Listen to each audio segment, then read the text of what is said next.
Damn it. ఏంటిటా కుండబద్దలు కొడతా అత్త. నమస్కారం, కుండబద్దల ప్రేక్షకులకు స్వాగతం.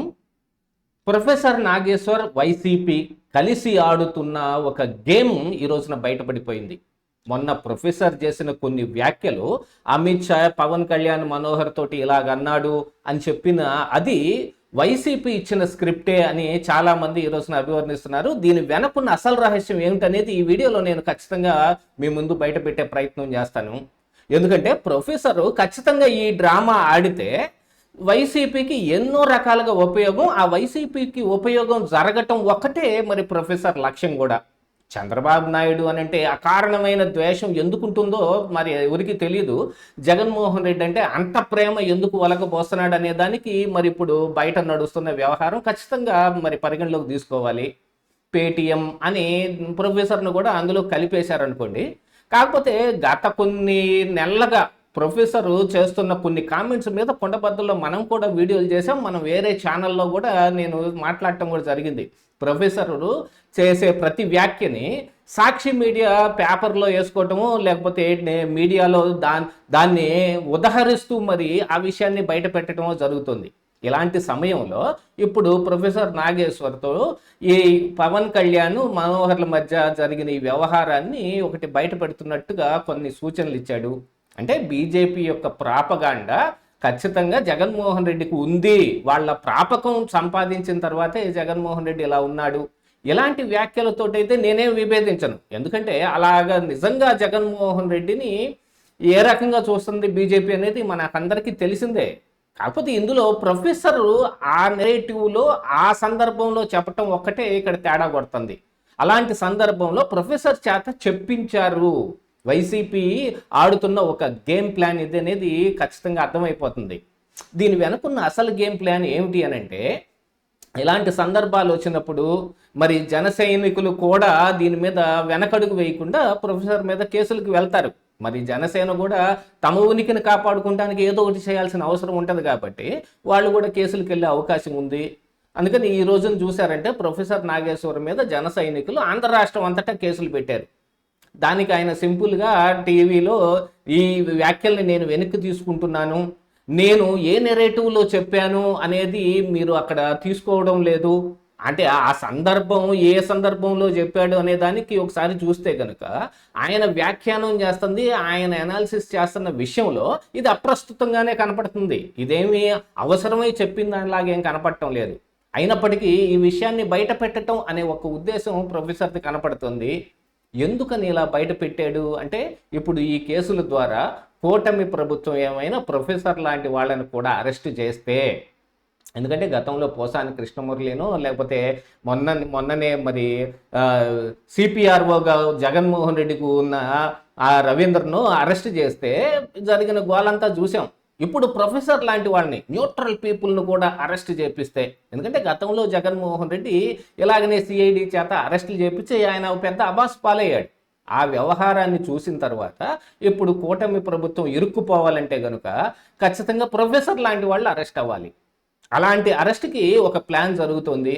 ఏమవుతుంది, మరి అరెస్ట్ చేసి కోర్టుకు తీసుకెళ్తే 41A నోటీస్ ఇచ్చి మీరు ఆయన వదిలేక మీరు ఎందుకు అరెస్ట్ చేశారని కోర్టులో ఆయనకి ఇమ్మీడియట్గా బెయిల్ రావటం, ఆ తర్వాత ఆ కేసు ఏ శంకరగిరి మాన్యాలు బట్టిపోయిందో కూడా తెలియకపోవటం, దాని మీద ఎంతకాలం విచారణ జరుగుతుంది, దాన్ని మళ్ళీ ఎలాగా ఆయన దాకా కేసు వెళ్తుంది అనేది. ఎందుకంటే పోసాని కృష్ణమురళి మీద ఉన్న కేసులే ఈ రోజుకి ఏం తేలకుండా అలాగనే ఉన్నాయి. ఎంతకాలం అవుతుంది ఆయన అరెస్ట్ చేసి ఆయన బయటకు వచ్చి కూడా. అలాగనే ఇది కూడా జరుగుతుంది. ఏదో ఒక రోజు ప్రొఫెసర్ లాంటి వాళ్ళు కూడా జైలుకి వెళ్ళొస్తే ఈ కూటమి ఖచ్చితంగా అబాస్ పాలవుద్ది అనే ఒక నెరేటివ్లో చేశారు.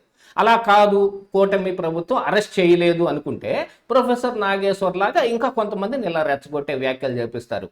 ఇదిగో ప్రొఫెసర్ చెప్పాడు అని చెప్పి వీళ్ళ సాక్షి మీడియాలో రాసుకుంటారు. గతం నుంచి జరుగుతోంది అదే.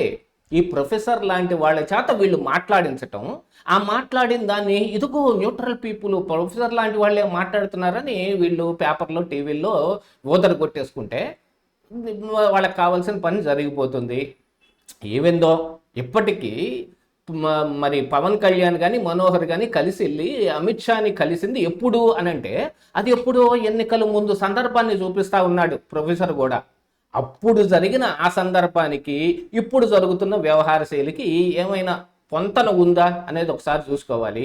మరి గతంలో 5 సంవత్సరాల పాటు నెత్తిని పెట్టుకొని మోసింది బీజేపీ, ఆ విషయం అయితే పక్కా. ఎన్నికల సమయానికి కూడా ఇంకా జగన్మోహన్ రెడ్డికి కావాల్సిన డీజీపీని ఉంచటం, సిఎస్ని ఉంచటం, అతి పెద్ద గోల జరిగిన తర్వాత మాత్రమే వాళ్ళిద్దరిని మార్చటం, జగన్మోహన్ రెడ్డి చేరవేసుకోవాల్సిన సొమ్మంతా ఎక్కడికక్కడ ఈ లిక్కర్ స్కామ్లో వచ్చింది మొత్తం ఎలక్షన్లో ఖర్చు పెట్టుకున్నారంటే అది మొత్తం ట్రావెల్ అవ్వటానికి కావాల్సిన అవకాశం కూడా ఇచ్చింది మరి బీజేపీ ఆ రోజున. అవటానికి కూటమిలో అంటే వాళ్ళకున్న ఇన్ఫర్మేషన్ ప్రకారంగా ఇంటెలిజెన్స్ ఇచ్చిన దాని ప్రకారంగా చూస్తే ఇప్పుడు ఇక్కడ తెలుగుదేశం పార్టీ గెలిచే విధంగా ఉంది. పవన్ కళ్యాణ్ కూడా తెలుగుదేశం పార్టీకి అనుకూలంగా కనిపిస్తూ ఉన్నాడు.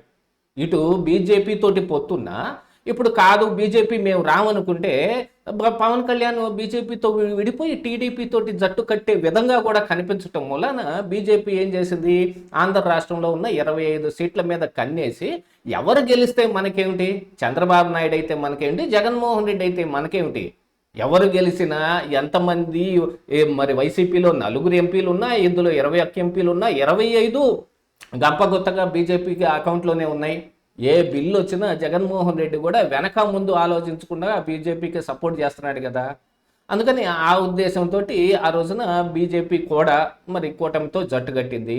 ఎవరో ఒకరితోటి మరి డైరెక్ట్గా వైసీపీతో అయితే వాళ్ళు అండర్స్టాండింగ్ ఏం పెట్టుకొని లేరు, అండర్ కరెంట్ అండర్స్టాండింగే. ఎందుకంటే జగన్మోహన్ రెడ్డికి మైనారిటీ ఓట్లు, క్రిస్టియన్ ఓటు కానీ ముస్లిం ఓటు కానీ ఓటు బ్యాంక్ ఉంది. ఇప్పుడు బీజేపీతో కలిస్తే ఖచ్చితంగా ఆ ఓటు బ్యాంక్ పోతుంది. అందుకని వాళ్ళు బ్యాక్ ఎండ్ నుంచే బీజేపీ సపోర్ట్ చేస్తారు తప్ప వాళ్ళు డైరెక్ట్గా పొత్తు పెట్టుకోరు. ఒకవేళ ఇప్పుడు చంద్రబాబు నాయుడుతో పొత్తు పెట్టుకున్నారనుకోండి, కూటమిలో ఉన్న కారణానికి ఆయన సంపాదించిన 21 సీట్లని వాడుకునే అవకాశం ఉంది బీజేపీకి.